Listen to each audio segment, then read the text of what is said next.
Hello and welcome to Storytime Thursdays with 10 Ducks and a Dog. Today we'll be reading the story Bucky the Bully. Bucky had always been a big duck. He towered over the other ducklings, and moving to the new duck yard made him feel better about how big he was.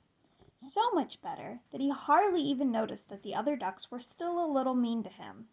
Until one day, after a long day of Carol picking on him, then Wanda, and even Stormy, he couldn't take it anymore, and he chased Stormy all around the duck yard. Bucky decided he would never let anyone be mean to him again. Even though Bucky was big and mean, sometimes the other ducklings still played with him.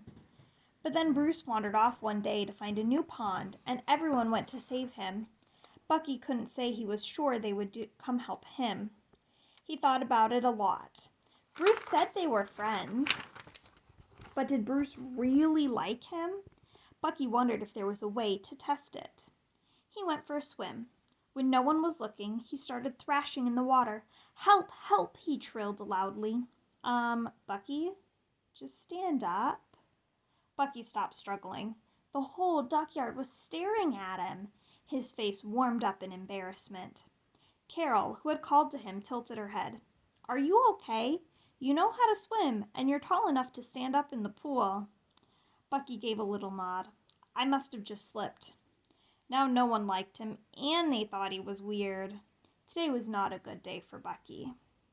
He went into the little duck coop and laid down. Maybe a nap would make him feel better. "Hey, Bucky." Bruce waddled into the coop. "What are you doing?"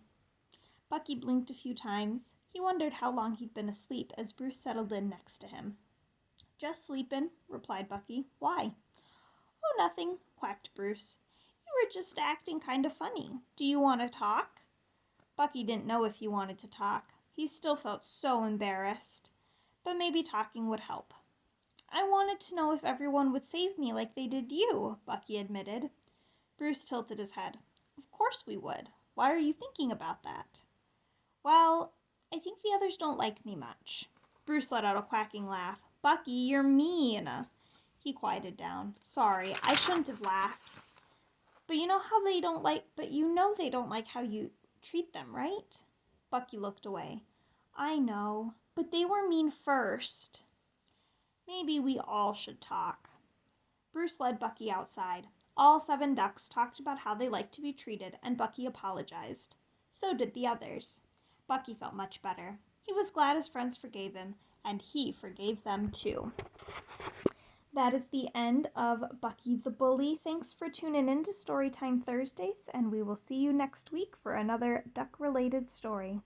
Have a great week, everyone. Bye-bye.